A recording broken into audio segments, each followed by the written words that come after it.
Fala comunidade, beleza? Meu nome é Matheus e hoje a gente vai fazer a análise da segunda parte do livro Os 7 Hábitos das Pessoas Altamente Eficazes.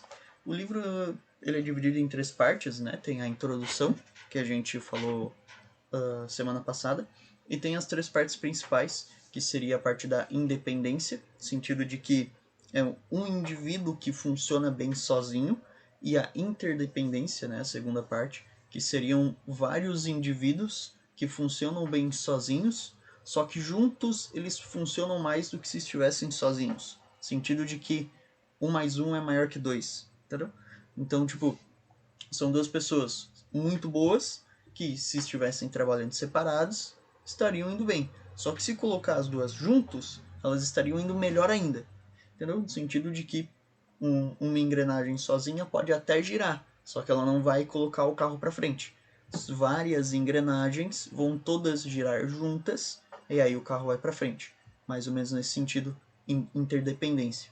E tem o sétimo hábito, né, a última parte, que seria o afine um instrumento, que daí é realmente um complemento, né, um suplemento disso tudo.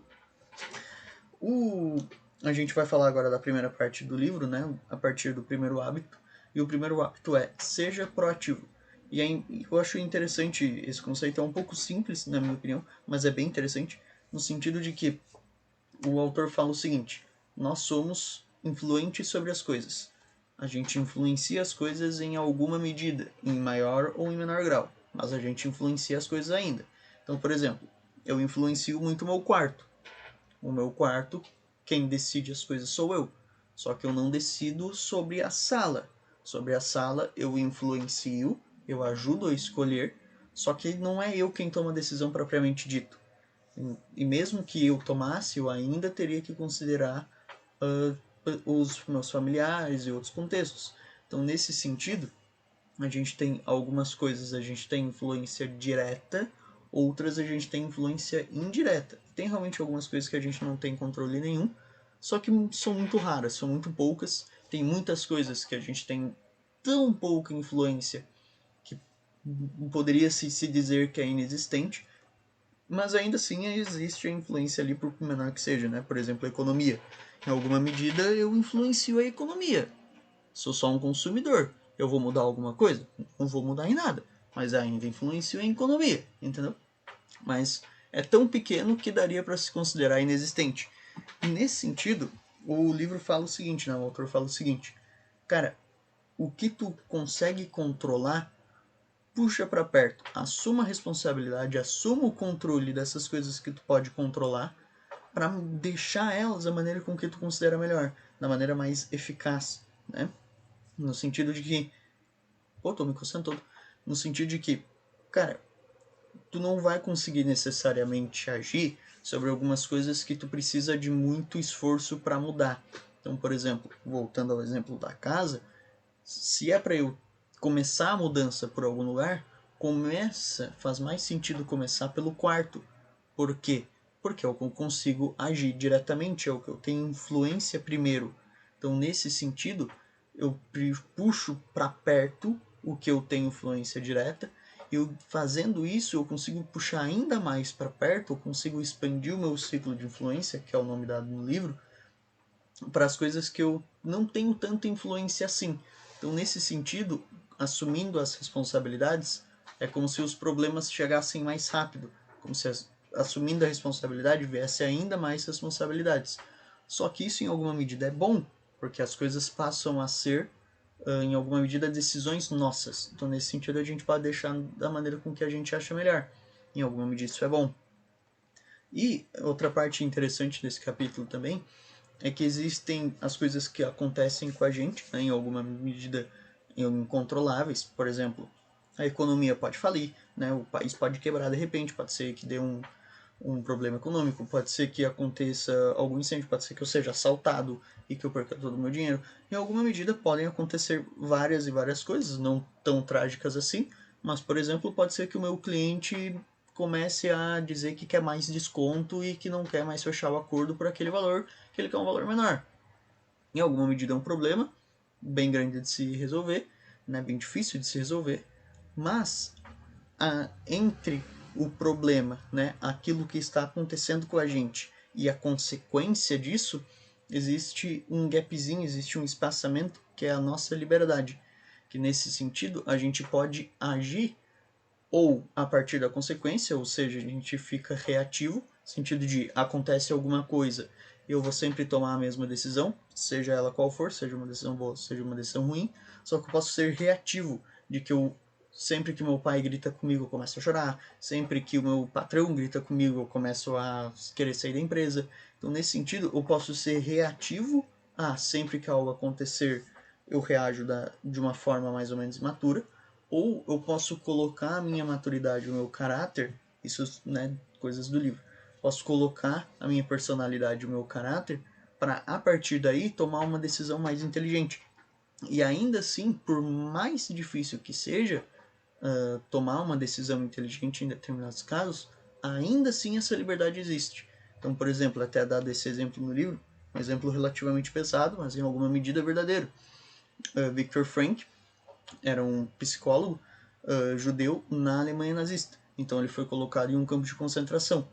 Por mais que a situação dele pareça não haver nenhum tipo de liberdade, que em alguma medida é verdade, só que ainda assim tinha uma liberdade muito pequena, que no caso do Viktor Frankl ele aproveitou ao máximo para escrever uma porrada de livros e desenvolver uma nova forma de se ver a psicologia.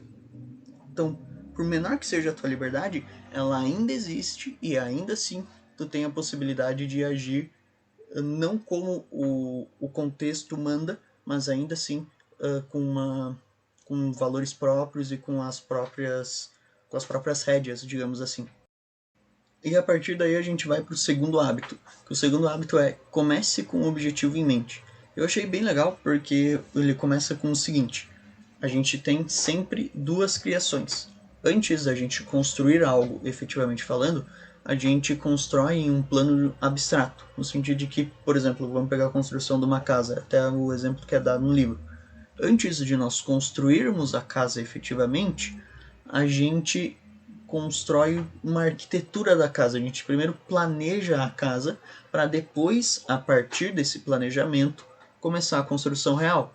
Quanto melhor for esse planejamento, mais é a tendência de sair melhor o resultado final. Pelo menos essa é a ideia principal. É muito difícil ser o contrário. Lógico, a gente pode criar uma arquitetura que a gente acha que é boa, mas na real não é tão bom assim.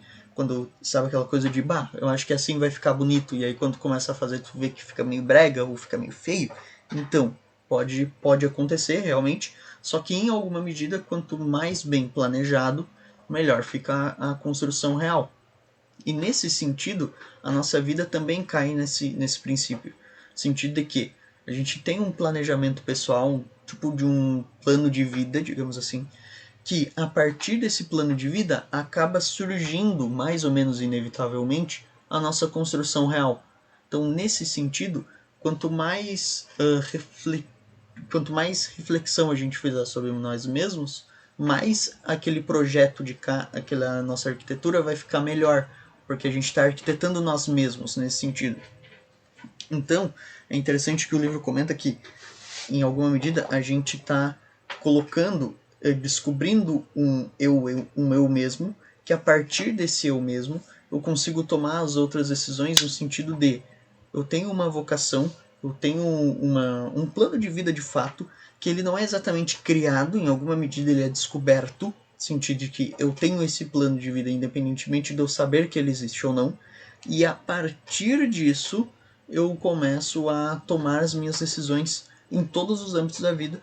Lógico, seria mais ou menos como a ideia de uma constituição.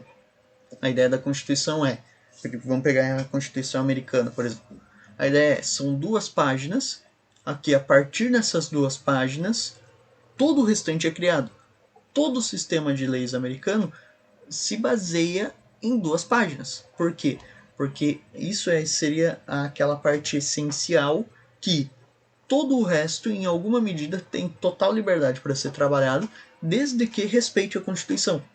Com o Brasil tem a mesma dinâmica. Todo o sistema de leis, em alguma medida, ele é meio livre, só que ainda assim ele tem que respeitar a Constituição. Então essa é a ideia, não que necessariamente a Constituição seja pequena, mas a ideia é que a Constituição é aquela parte mais essencial. Esse plano de vida, essa nossa Constituição de nós mesmos, é aquela parte mais essencial que, aplicando em algumas partes da vida, por exemplo, a mesma Constituição aplicada ao trabalho, aplicada à família, aplicada à comunidade, por mais que tenha 3 aplicações diferentes, ainda assim essas 3 aplicações respeitam a Constituição. E é essa a ideia. A gente ter noção do que a gente valoriza, a gente ter noção do que a gente compreende como importante, o que a gente compreende como ter noção do caminho certo. Porque imagina, a gente está no meio do Titanic, o Titanic está afundando e a gente começa a arrumar as cadeiras. Tipo, não faz sentido. A ideia é, se estamos no meio do Titanic, a gente tem que se preparar que o barco está afundando. Arrumar as cadeiras é algo que faz muito sentido. Em um outro contexto, faria muito sentido arrumar, talvez, se a gente pensando agora nas partes dos planos de vida, talvez faria muito sentido algumas pessoas tomarem determinadas ações.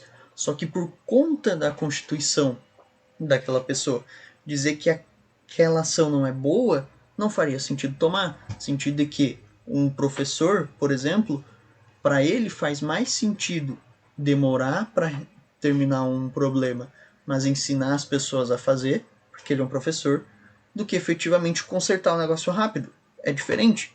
Para uma pessoa que não tem, que tem a vocação de resolver rapidamente, tem os planos de, cara, eu preciso desse resultado rápido, eu preciso disso rapidamente, não só no sentido de meta estabelecida para hoje, mas no sentido de, cara, eu sou uma pessoa que tem o objetivo de ganhar dinheiro até tal tempo, porque para mim isso faz muito sentido, isso é importante. Tá, tudo bem, beleza. Nesse sentido, eu não posso ficar gastando muito tempo ensinando as pessoas, eu preciso pegar esse objetivo mais rapidamente. Uma pessoa que tem a vocação de ser professor, por exemplo, já não funciona assim. A ideia é, ensina todo mundo primeiro, investe tempo para ensinar as pessoas, porque para a pessoa que tem a vocação de ser professor, isso faz mais sentido. Então é mais ou menos nessa ideia, é de se conhecer a si mesmo, de ter noção do que não só do que gosta, mas no sentido de realmente sentido da vida, sim, sabe? É quase isso. E realmente a partir disso e tendo noção das prioridades do que tem ou não o que fazer, para que a partir daí tome as decisões. Por hoje é isso, por hoje vai ficar só o primeiro e o segundo hábito. Acho que semana que vem a gente vai falar do terceiro hábito e da introdução à interdependência. Mas por enquanto é isso. Muito obrigado. Hoje é dia 2 de janeiro, então feliz ano novo para todo mundo. Tudo de bom e tomara que dê tudo certo pra gente esse ano novo.